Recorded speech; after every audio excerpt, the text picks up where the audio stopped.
지난 2월에 이 강단에 서고 오늘이 7월이니까 5개월여 만에 다시 서게 되었는데요. 여러분들을 다시 만나게 되어서 반갑습니다. 저는 그 닉네임이 주님의 심부름꾼인데요. 오늘 정말 이 하나님의 말씀을 심부름하는 마음으로 말씀을 전하도록 하겠습니다. 오늘 본문 말씀은 예수께서 비유를 통해서 천국에 대해서 비유를 통해서 하시는 말씀의 내용입니다. 천국은 제가 지식백과의 천국을 찾아보니까 천상에 있다고 믿어지는 이상적인 세계를 가리키는 종교적인 관념 이렇게 나와 있습니다. 네. 그런데 천국은 우리가 보통 생각하기로 어떤 장소를 방문했을 때, 또 놀라운 광경을 봤을 때, 아니면은 완벽한 샬롬의 상태, 그런 상태를 천국이라고 하지 않나 그런 생각이 들고요. 오늘 보면은 그 최상의 상태라고 생각되어지는 그 천국을 예수님께서는 두 개의 비유를 드시는데요. 첫 번째 비유는 겨자씨 하나의 비유이고, 두 번째 비유는 가루소말 속에 넣은 누룩에 관한 비유입니다. 누룩하면은 여러분들 뭐 이제 좀 생소하신 분들도 계시겠지만, 누룩은 사실 베이킹 파우더, 이스트, 빵을 부풀게 하는 성분. 그래서 빵이 부풀면서 부드러워지고 맛있게 하는 그런 성분이죠. 그런데 저는 초신자 시절에 성경을 읽으면서 상당히 많은 어려움을 겪었습니다. 집중해서 성경을 좀 읽으려면은 오늘 본문같이 이렇게 천국을 말해놓고는 겨자씨 하나리다, 가루소말 속에 넣은 누룩이다, 이렇게 말하니까 초신자인 저는 그 말씀을 받아들이기가 참 어려웠습니다. 그도 그럴 것이 성경이 기록된 그 연대와 그 배경이 지금의 현실과 세상과는 너무 차이가 있죠. 그러니 사실 이해한다는 게 쉽지 않습니다. 않고, 또 성경의 그 이야기들이 대체적으로 어떤 그 상식적인 이야기가 아닐 때가 많죠. 상식적인 이야기라기보다도 현실을 뛰어넘어서 일어나는 이야기, 그런 이야기들을 주로 기록하고 있기 때문이기도 할 것입니다. 그러나 당시 생활 간섭이나 성경 배경에 대한 이해가 있으면 훨씬 성경을 이해하기가 쉽고 그 내용이 쉽게 또 다가오게 될 것입니다. 요한계시록에는 천국을 뭐 수정같이 빛나고 온갖 보석이 다 있는 그런 곳으로 묘사를 하고 있죠. 근데 인간의 언어의 한계 때문에 더 이상 더 좋게 표현하지 못할 뿐이지, 말 그대로 요한계시록에 보면 천국, 말 그대로 천국입니다. 그런데 오늘 본문에 겨자씨 하나를 천국에 비유하는 것, 저는 그런 생각이 드는 것입니다. 너무도 황당하다. 천국을 무슨 겨자씨 하나를 비유를 하는가, 황당하다는 생각이 드는데요. 그런데 그 비유에 담긴 비밀을 알고 깨닫기만 하면은 완전히 그런 생각이 바뀝니다. 그런 생각이 바뀌는데요. 제자들이 예수님께 물었어요. 왜 비유로 말씀하십니까? 이렇게 물었더니 예수님이 하시는 말씀이 쉽게 알기 위해서라고 말씀하셨습니다. 사실 예수님의 비유는 일상에서 일어나는 주변 이야기들이 대부분입니다. 그래서 쉽게 이해가 됩니다. 굉장히 쉬운 이야기, 주변에 이런 일상에 일어난 이야기. 그래서 지난주에 김마리 목사님 설교에서도 그 비유의 말씀이 일터에서 주인과 일꾼들 사이에서 일어난 일, 그래서 누구라도 들으면 쉽게 이해가 되는 그런 내용들이죠. 그래서 성경의 이 말씀들은 사실은 굉장히 어렵게 생각돼도 그 성경 내용이 아주 어려운 고난인도의 문제를 푸는 것 같은 그런 어려운 내용이 아니라는 것입니다. 왜냐하면은 하나님이 계시를 통해서 그 계시를 드러내시면은 쉽게 깨달아지기 때문입니다. 공부를 많이 하고 학문이 깊어야지 깨달아지는 내용이 아닙니다. 왜냐하면은 그 복음서가 씌어질 1세기 당시에는 90%가 다 문맹, 90%가 글씨를 모르는 사람이 수두룩했습니다. 그럼에도 불구하고 그 전한 복음은 날로 그 복음이 전파되는 것을 생각하면은 깊은 지식, 학문이 필요한 것이 아니라는 것, 하나님이 계시를 통해서 드러내실 때 그때 우리는 쉽게 깨달아 알 수 있다는 것. 그래서 어떻게 보면 오히려 어수룩한 사람이 이 사실들을 쉽게 깨달을 수 있다는 것. 그래서 성경에는 이렇게 말씀하고 있죠. 지혜롭고 슬기 있는 자들에게는 숨기시고 어린아이에게는 나타낸다, 이렇게 말씀하고 계시죠. 그래서 하나님이 허락하시고 어린아이 같은 자들만 깨달을 수 있다고 우리는 알 수 있습니다. 그러니 이 비밀에 관해서 말씀하시는데요. 이 비밀은 하나님께서 허락한 사람들은 알게 되고 알면은 너무 쉽다. 이 비밀이 누구나 다 알면은 그건 더 이상 비밀이 아니겠죠.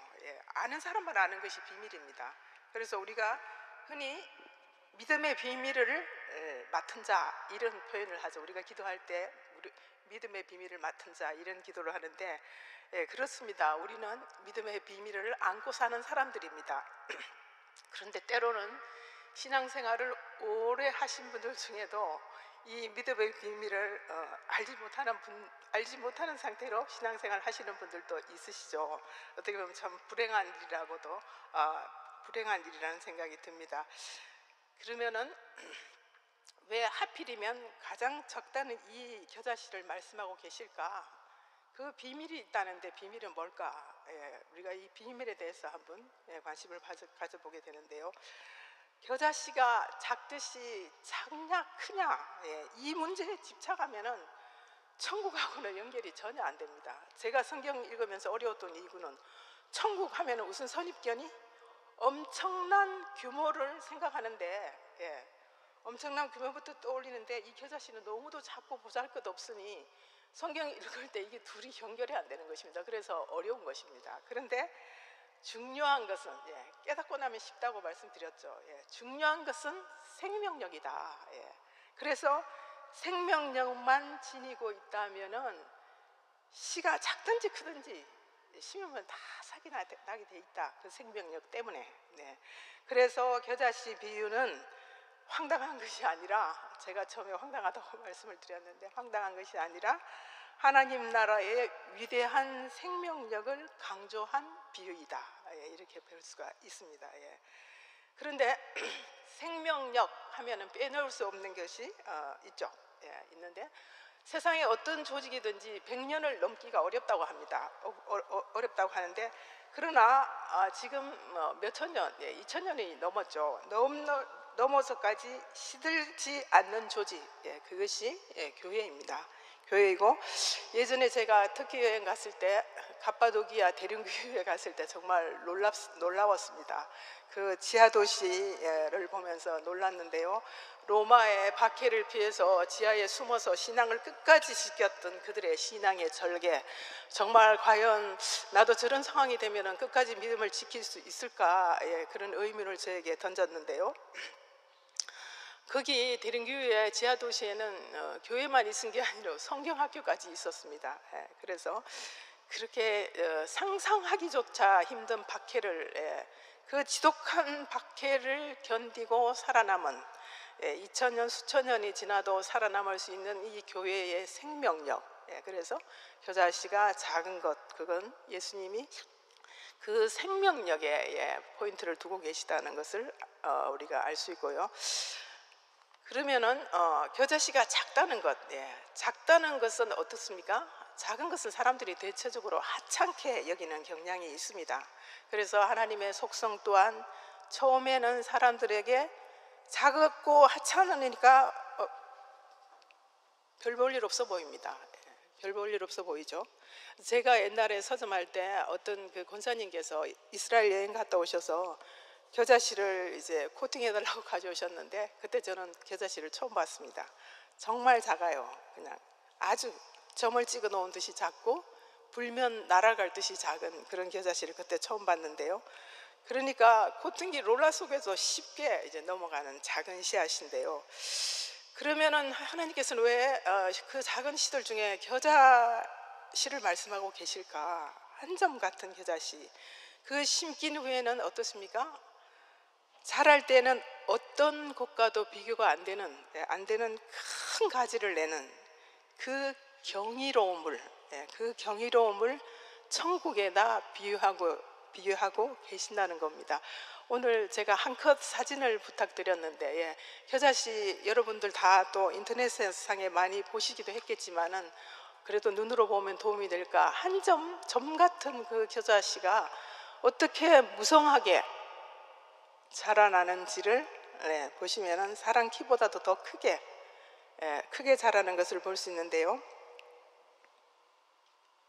이런 이야기들은 결국 정상적이지 않습니다. 그래서 예수님의 비유가 특징이 정상적인 이야기가 아닐 경우가 저렇게 딱 점같이 작은 씨앗이 저렇게 큰 풀 같은 것이 나무같이 저렇게 자란다는 겁니다. 그래서 예수님의 비유의 특징이 정상적인 이야기가 아니고, 또 겨자씨 비유에도 작은 씨가 자라면서 갑자기 오늘 본문에 보면은 작은 씨보다 작은 그 씨로되 자란 후에는 풀보다 커서 나무가 되며, 갑자기 돌연변이를 일으키듯이 크게 변하는 그런 것을 우리가 볼 수 있는데요.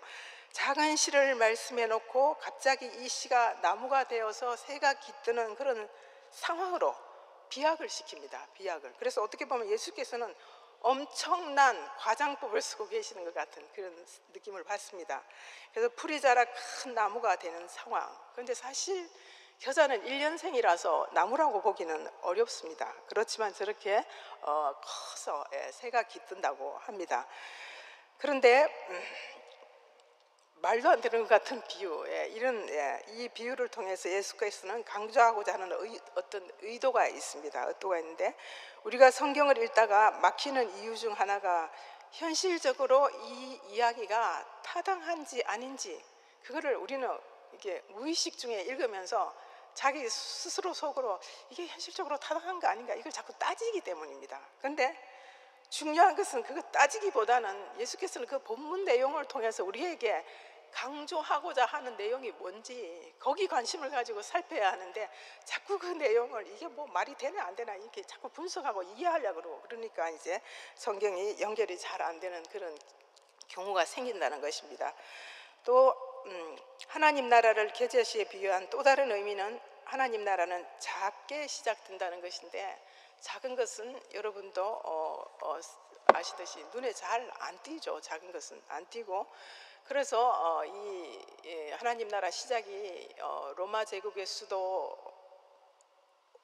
로마에서도 아니고, 또 이스라엘의 수도인 예루살렘에서도 아니고, 갈릴리 촌에서 시작되는 예수님 방법의 하나님 나라, 하나님 나라를 말씀하고 계십니다.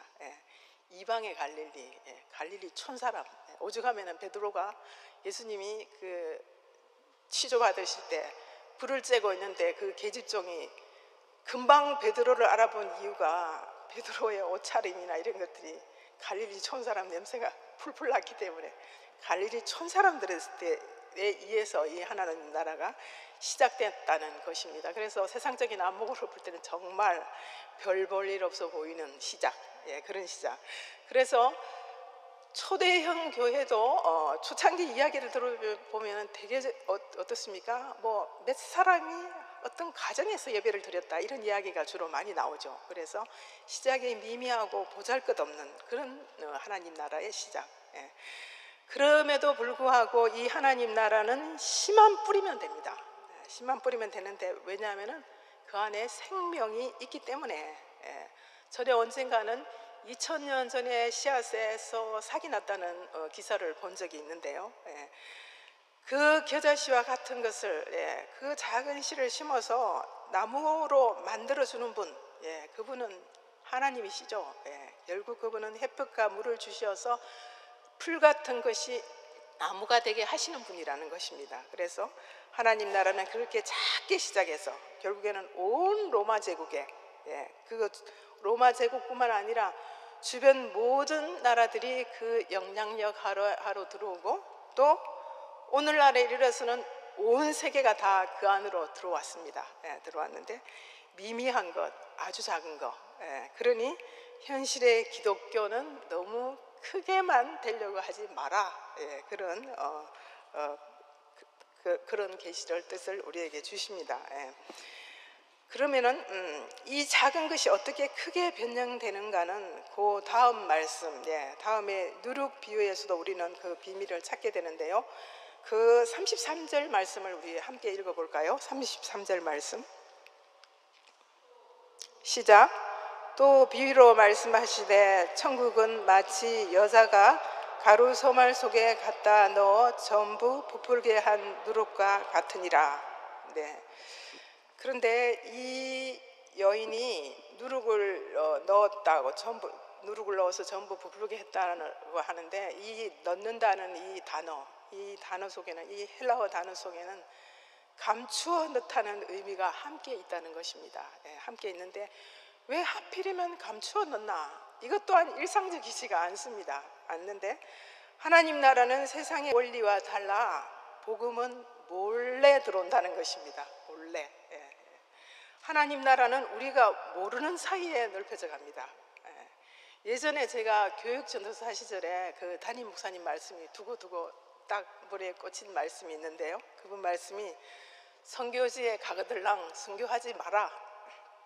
거기 가서 그냥 그 사람들하고 같이 살아라. 이런 말씀을 하셨어요. 두고두고 잊히지 않는데요. 감쪽같이 그냥 사는데 복음이 감쪽같이 들어간다는 겁니다. 그렇게 몰래 감쪽같이 들어가는 게 복음이다. 그래서 이 복음과 하나님 나라는 북치고 장구치고 막 나팔을 불면서 세상적인 방법을 다 동원해야 들어가는 나라가 아니라는 겁니다. 조용하게 은밀하게 들어간다는 것입니다. 아무리 조용히, 아무리 몰래 이렇게 들어가서 퍼져도 진정한 복음의 비밀이고 능력이 그 속에 있기 때문에, 그 속에 있기 때문이라는 것입니다. 그런데 누룩은 숙성할 때 부풉니다.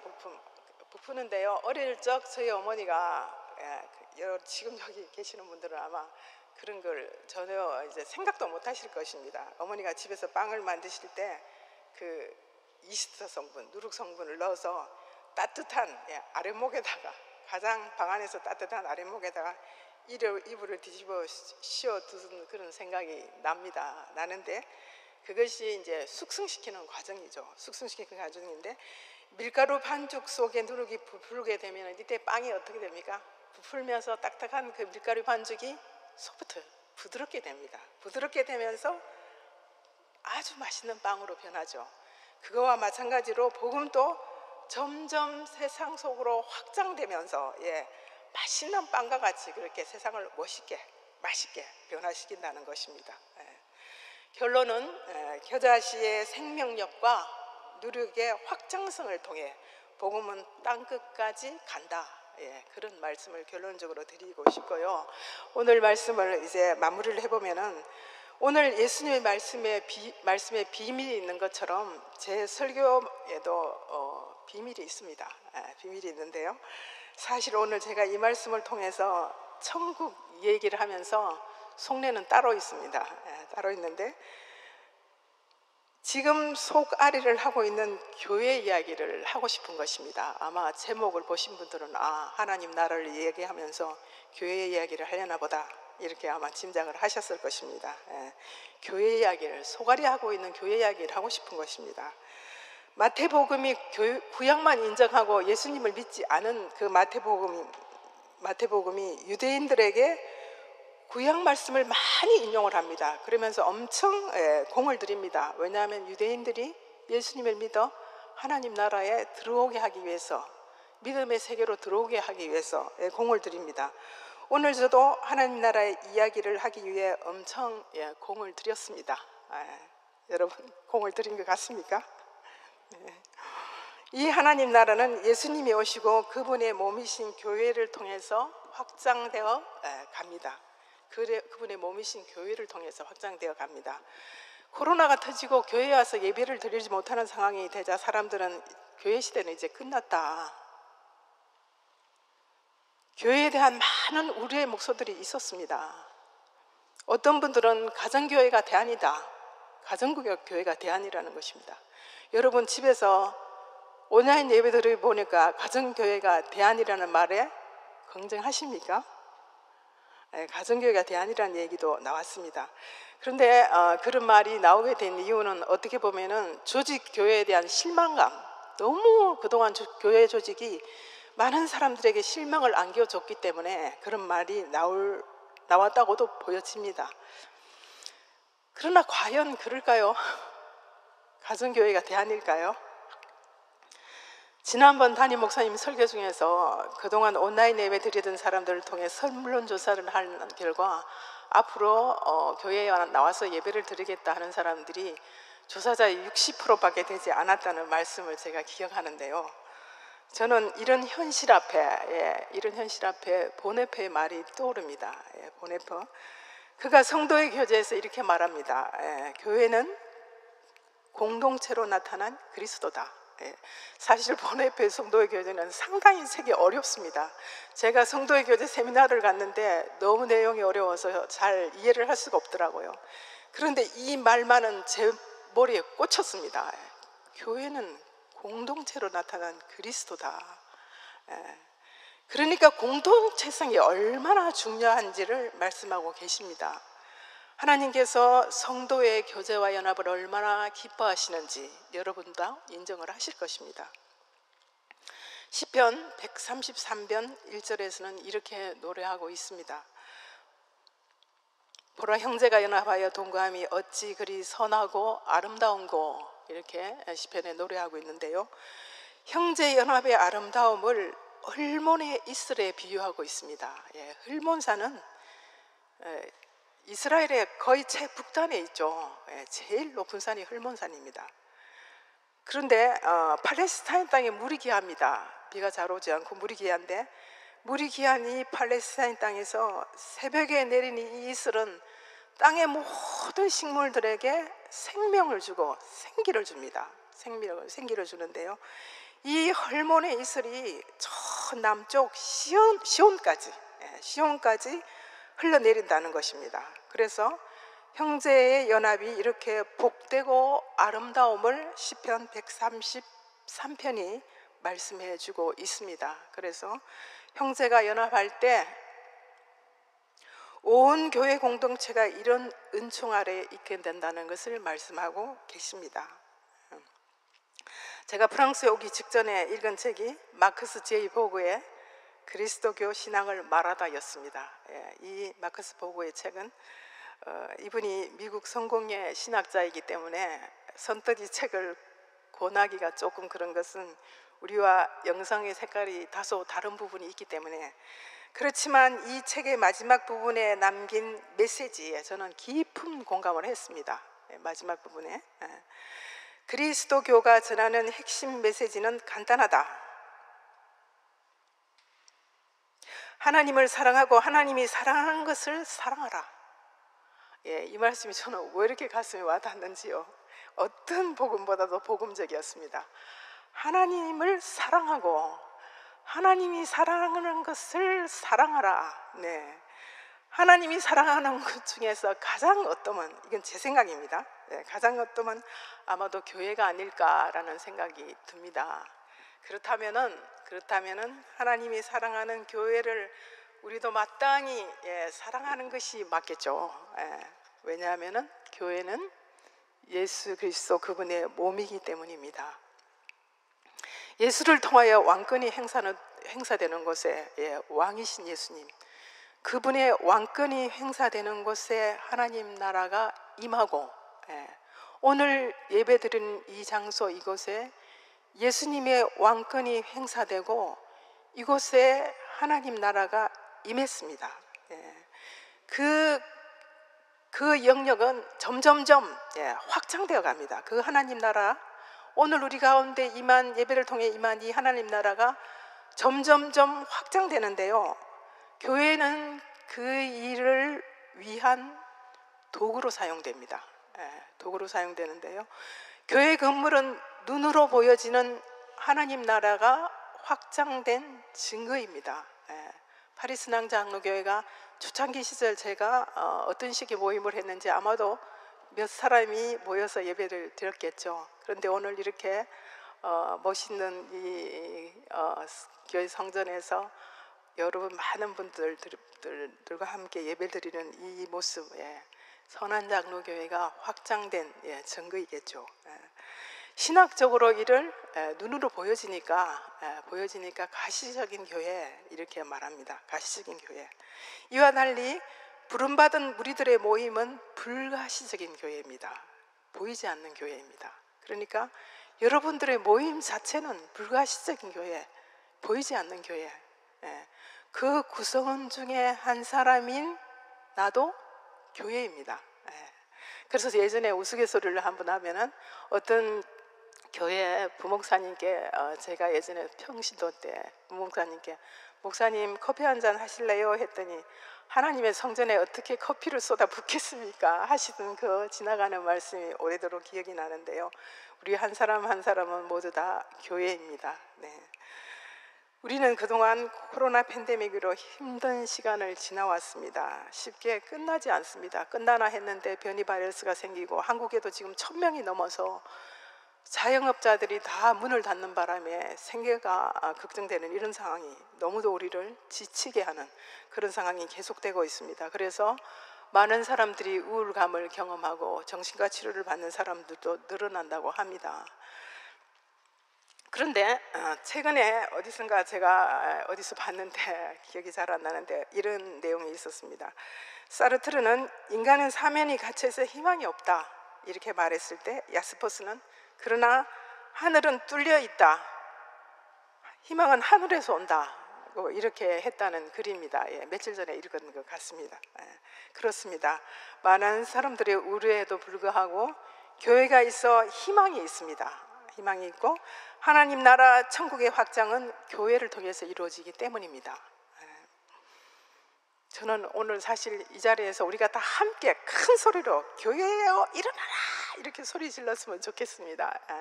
교회야, 코로나 이후에 교회는 새롭게 일어나야 합니다. 일어나야 하고 파리 선한 장로교회도 이제 제가 보기에는 코로나와 상관이 없는 것 같습니다. 코로나와 상관없이 너무도 아름다운 예배가 여전히 성전에서 드려지고 있고 성도들의 모습 또한 너무도 또 아름답습니다. 그래서 상관없이 일어나고 있습니다. 파리 선한 장로교회는 이제 유럽 땅에 하나님 나라가 임하게 될 통로로 사용될 것입니다. 여러분들이 그 지역들입니다. 그래서 오늘 말씀을 마치면서 제가 작년 1년 동안 이제 파리 체류하면서 여기저기를 여행 다니면서 느꼈던 생각 한 가지, 가장 크게 든 생각이 가는 곳마다 너무 아름다운 가톨릭 성당들이 있다는 것을 보게 되었고 그 성당들이 너무도 오랜 세월이 지났음에도 그렇게 규모가 웅장했으니 초창기 그 가톨릭 성당을 지었을 때는 얼마나 아름답고 화려했을까 이런 생각을 하고 그 가톨릭 성당 안에는 분명히 어디든지 다 예수 십자가가 다 있었습니다. 피 흘리시는 예수님의 십자가상이 다 있었습니다. 그럼에도 그 십자가는 살아계신 예수님이 아닌 듯이 보였습니다. 생명력이 없어 보였고 박제된 것 같이 보였습니다. 그래서 너무 어떻게 보면 봉쇄 상황이라서 그렇기도 하겠지만 그 성당 안은 죽음과도 같은 정적이 흐르는 그런 안타까운 그런 현실을 보면서 마크롱 대통령이 그런 작년인가 그런 이야기를 했죠. 이슬람과의 전쟁을 선포하면서 내가 기독교 예배를 보호하겠다 이런 말씀을 했는데요. 정말 이 가톨릭 성당들 곳곳에 있는 이 가톨릭 성당에서도 거기 예수 생명이 다시 살아나서 이 온 유럽 땅이 다시 회복해 되고 하나님 나라가 여기 강력하게 임하는 그런 역사가 일어났으면 좋겠다는 생각을 합니다.